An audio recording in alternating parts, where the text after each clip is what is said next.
This is the National Pro Cup Championship crown jewel of late model competition, here for the second race of the season, the NOS Energy 100 at the Speedbowl in Albuquerque, New Mexico. Here's some of the pre-race headlines heading into today's race. 5 teams that had originally planned to run the entire 2014 season: Fisher Family Enterprises, Bradley Carlisle Racing, Slade Family Racing, Desert Star Motorsports, and Lechlite Racing, all had to withdraw their entries, either due to a lack of funding, or in Desert Star Motorsports case, their driver was offered a ride in GT cars, while Lechlite Racing's original driver, Joseph Benson, was injured 3 weeks prior to the season. However, 3 new teams have entered the National Pro Cup Championship. The number 15 for Rossini Sports and Power Steering Incorporated has entered 2 cars. We'll get to those in a minute.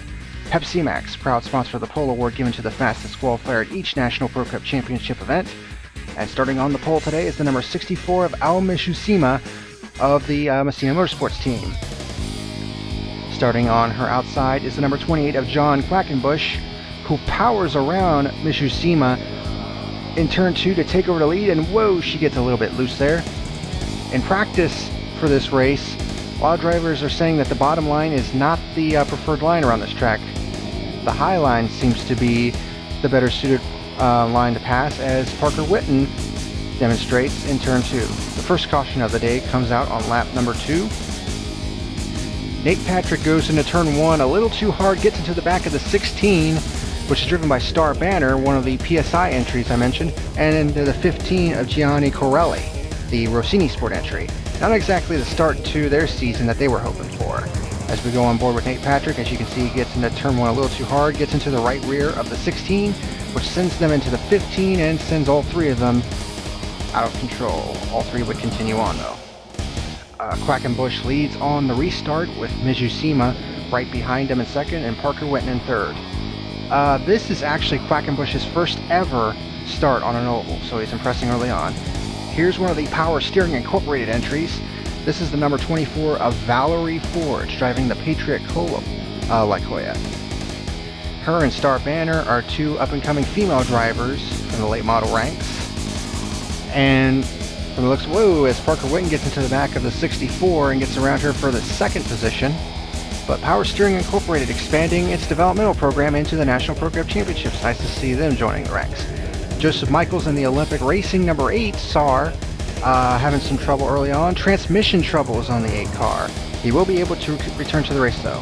Here is current championship leader Chuck Johnson in the number 18, who pulled off a dominating victory about a month ago at Daytona.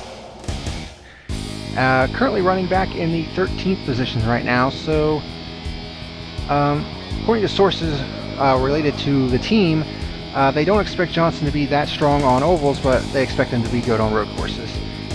This is a new paint scheme on the number 51 car of Isabella Messina. As it turned out last at Daytona, the cars were actually test cars, and there were temporary paint schemes that were put on the car. So their primary liveries have been brought here to Albuquerque, and they're running pretty well right now. The number 71 of Zach Gott, currently running in the 4th position at the moment. Despite being spun out and serving a penalty, he finished 3rd at Daytona and is running well here again, looking to make a run at the championship this season, as we see Parker Whitten in the 34 Michael Brown Racing Machine looking for the lead on John Quackenbush, who, as I stated before, this is his first ever oval start in his racing career. He has never raced on an oval before, and he's leading the way here at Albuquerque so far, but Parker Whitten having something to say about that as the caution flag is waving here on lap number 16.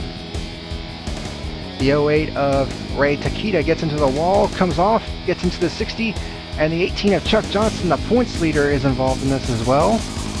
The 08 does get it spun back around and got going. Her teammate Joshua Michaels with more transmission problems. The gearbox eventually locked up on that 8 car, and he would be the first retiree from the event, finishing in 22nd position.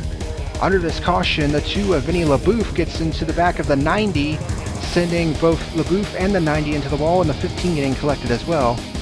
And because this incident happened under caution, the officials were none too pleased with LaBouffe, and he was promptly called to the hauler. pit stops would happen under this second caution of the day. As you can see, everybody coming down pit road. Quackenbush would lead the field off of pit road. Parker Whitten would maintain his spot in second. Mitsushima would remain in third. On the restart on lap number 23, Parker Whitten immediately going to the inside, but look at God on the outside, proving that the outside line is the way to go around this track, as he powers by both of the Messina cars and around Parker Whitten into turn 3 and 4, and he has enough momentum that he powers his way to the inside of his teammate, but the caution flag is already out before he gets to the line. But look at this move on board with the number 71. He gets around Messina and Mitsushima in turns 1 and 2, powers his way down the backstretch into turn 3 around the 34 of Parker Whitten, and he dives to the inside of Quackenbush, but does not get to the line in time before the caution flag comes out. Great move, however. Chuck Johnson in the 18 gets into the 60 of Nick Van Gelder, sending him around, but he comes up the track and into the 13 of Aubrey Wood, sending the 18 over. The 15 is involved as well, and ooh, the 08 getting involved in that one. Not exactly sure what that was all about. And there's Van Gelder sliding up the track into the 15. 16 is collected, and there's where 08. The 08 of Ray Takita gets involved in that as well.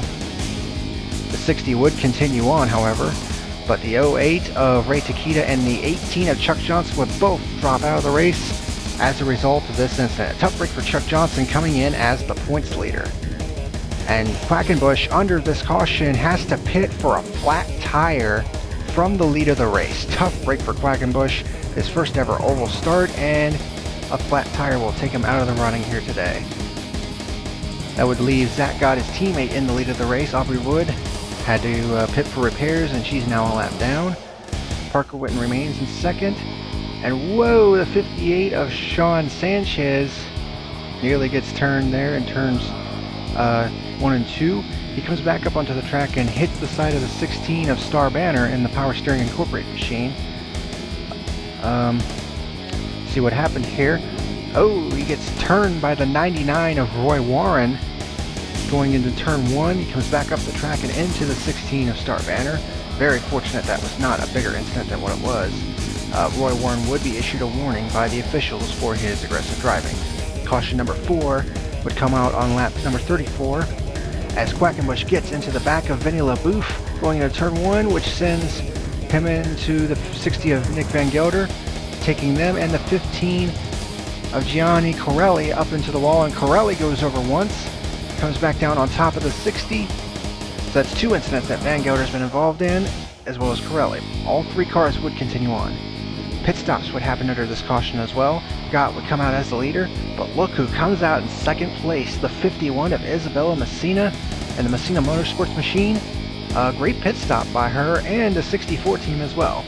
Aubrey Wood opted to stay out under this restart, so she is now on the tail end of the lead lap in front of the 71 of Gott, hoping for a quick caution to get back on the lead lap, hopefully, as Messina, it looks like they've got that 51 car dialed in under that previous caution, and she now challenges the 71 of Gott for the lead going into turns 1 and 2. But as you can see, the yellow lights are on, which means that the caution is out once again. Aubrey Wood charges hard off turn 4, and she will make it back to the line before the leaders, so Aubrey will be back on the lead lap under this 5th caution of the day, as the 34 Parker Whitten turns Mitsushima in turn 1, collecting the 04 of Betty Cox as well as Parker Whitten. Whitten would be called to the hauler for this incident. And then under the caution, Betty Cox gets into the 28 of John Quackenbush, turning him around for no apparent reason. Don't really know what that was about, and the officials were none too happy with Betty Cox, and she would be called to the hauler as well. Boy, that hauler is going to be full after this race. Gott continues to lead on the restart, but they would have to wait a few more laps to get some green flag racing in, because the 6th caution of the day would fly on lap 48 as the 24 of Valerie Forge gets into the back of Nate Patrick, sending him up into the wall, and oh, Aubrey Wood getting collected in that after just getting back on the lead lap. What a tough break for Aubrey Wood, as well as Nate Patrick, as we're on board with the 13 as she gets into the 66. The 34 Parker Whitten also taken out in this as well. Aubrey Wood and Nate Patrick would fall from the race, and Valerie Forge would be called to the hauler as well.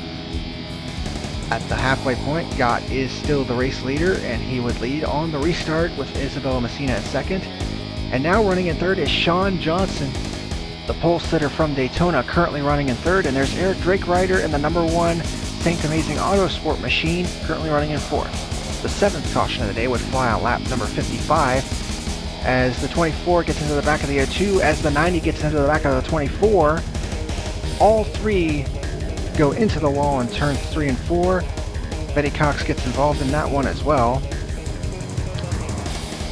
This incident would not sit well with the officials at all, and Andrea Lynn Caldwell would be called for the hauler for this incident. Valerie Forge also being called to the hauler, as well as Betty Cox. So the list just keeps on growing as Gott leads on the restart, with Isabella Messina running second, Sean Johnson continuing to running in third, and Eric Drakerider currently in fourth. And look who that is running in fifth place. That is Nick Van Gelder, as whoa, the 51 of Messina nearly gets into the back of Gott off of turn number 4. Here's Vinny LaBouffe, currently running in the 6th position in the Boulder Fist Racing machine. Had a very, very terrible race at Daytona. Was basically off the pace for the entire event, practice, and everything else. He's still going to be called to the hauler following this race, but he is currently running in the 6th position. And look at Nick Van Gelder try to get on the inside of Drakerider for the 5th position, but that doesn't really work as Drakerider gets on the outside and powers around Sean Johnson to take over the number 3 spot. And then Van Gelder gets into the 56 just a little bit, coming off of turn 4, and powers around the outside to take over the 4th spot. So, needless to say, the outside is working really well here at Albuquerque. Coming off of turn 4, Messina gets into the 71 just a little bit, sending his 71 into the outside wall. Messina tried to take advantage, but Gott powers back around on the outside. Messina being given a warning by the officials for aggressive driving, saying, hey, watch racing with that leader. And what this has done is brought the 1 of Eric Drakerider and the 60 of Nick Van Gelder up into the mix. 4 cars under a blanket here at Albuquerque, the newly renovated Albuquerque Speedbowl, brand new pavement and everything. And from the looks of things, the outside line is the preferred line, as we've seen all day, as Messina takes another look under the inside of Gott. This is just her 2nd start, and she's challenging one of the experienced veterans, former TM Lights driver, leading the race, and she's giving him all that he wants. As we look on board Eric Drakerider in the Red Bull machine, as Messina once again tries to get on the inside, but still cannot complete the pass. Van Gelder would continue his impressive run after being involved in 2 incidents today, trying to get under the Red Bull Hellsing of Drakerider off of turn 4, but can't quite pull it off. As Messina, once again gets into the back of Gott, trying to loosen him up a little bit, trying to rattle his cage, so to speak. But so far, Gott has held his own against Messina's onslaught as Drakerider and Van Gelder closes back in once again. 4 cars under a blanket fighting for the lead here at Albuquerque. This is some great stuff here as Messina once again tries to get on the inside of Gott for the lead. But once again, that outside line is the preferred line here at Albuquerque as Gott continues to hold Messina at bay. Coming down the backstretch, Drakerider then makes his move. Messina tries to block him going into turn 3, but it doesn't work as Drakerider gets on the outside and will take over the number 2 spot from Messina. Messina tries to power back. Van Gelder tries to get under Messina, but then Drakerider gets a good run off of turn 2 and takes over the lead from the 71 of Gott, who's led over half the race. Messina also takes advantage of Gott being stuck on the inside line, and she will take over the 2nd spot. And Drakerider looked like he scraped the wall a little bit coming off of 4. Boy, that's got to be frustrating for Gott, who's led over half the race today, but finds himself back in the 3rd position, as he's now finding himself under pressure from Nick Van Gelder in the 60. Messina tries to close the gap back on Drakerider, who had a pretty miserable Dash Cup season, and we'll get to more of that in a minute. But the 8th caution of the day flies on lap number 87. As the 15 of Corelli gets into the wall for turn 4, comes down and into the 28 of Quackenbush. And the officials were not too pleased with the 15's impedance, and Corelli was added to the list of people that would be called to the hauler for an interesting discussion.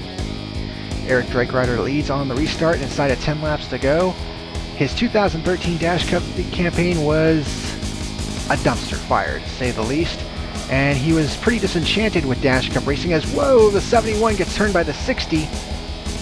Get to that in a minute. But Drakeryder has come to America and the National Pro Cup Championship to try to kickstart his stock car career. As the 71 gets turned by the 60, going into turn number 3, as the caution flag is out once again, Van Gelder goes to 3rd.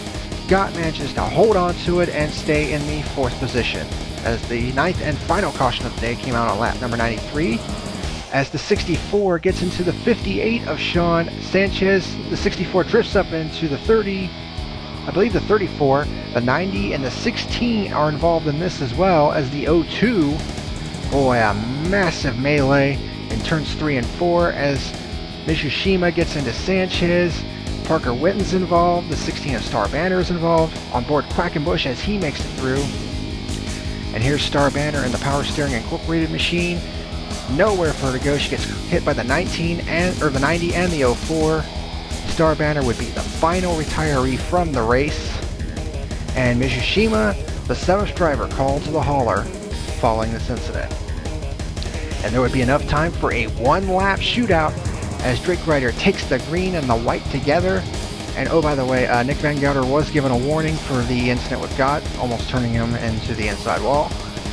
And coming down the backstretch, Messina has one last opportunity, but Drakeryder will have none of it as he comes off the 4th turn and takes the checkered flag to win the NOS Energy 100 in just his 2nd American stock car race after a miserable Dash Cup campaign last year. And here's what happened to Sean Johnson running in the 5th position. It looked like he got turned by the 99, but it turned out he had a flat tire coming to the finish of the race, causing him to fall out of the top 10. Drakeryder with his first career win, and boy, this is some great medicine after a miserable Dash Cup campaign last year. Isabel Messina impressive in 2nd, as well as Van Gelder in 3rd. Zach Gott 4th, despite making the most laps. Roy Warren 5th. Vinny LaBouffe has 6th place effort, nice run for him. Oi Mitsushima, John Quackenbush, Parker Witten, and Sean Sanchez round out the top 10. As we look through 11 through 20, Jennifer Duke, despite all the crap that she went through today, comes home with an 11th place finish. Sean Johnson drops to 12th after suffering a flat tire on the last lap. Andrea Lynn Caldwell, Gianni Corelli, Belly Cox, and Star Banner finishing 14th, 15th, and 16th. Only 15 cars of the 22 that started today finished the race. Star Banner and Valerie Forge, Nate Patrick, Aubrey Wood, and Ray Takita rounding out the top 20. And the last 2 finishers, Chuck Johnson in 21st, the points leader coming into today, and Joshua Michaels, who went out early with gearbox troubles. And here are the Rose Cup standings. The Oval Championship of the National Pro Cup Championship. They basically mirror the results from today's race, but there's still a long ways to go before we decide the winner of the Rose Cup this season. As far as the overall standings are concerned, Zach Gott is the new points leader, but Eric Drakeryder currently nipping at his heels, just 1 point back. His teammate Quackenbush 7 back. Former leader Chuck Johnson is 13 back in 4th. Messina is 5th. Her teammate Mitsushima is 6th. Van Gelder, Sean Johnson, Parker Witten, and Sean Sanchez round out the top 10. The next race for the National Pro Cup Championship is the Quaker State 100 at Pikes Peak. Thank you for joining us today. I'm color commentator John Lyondike, and we'll see you next time.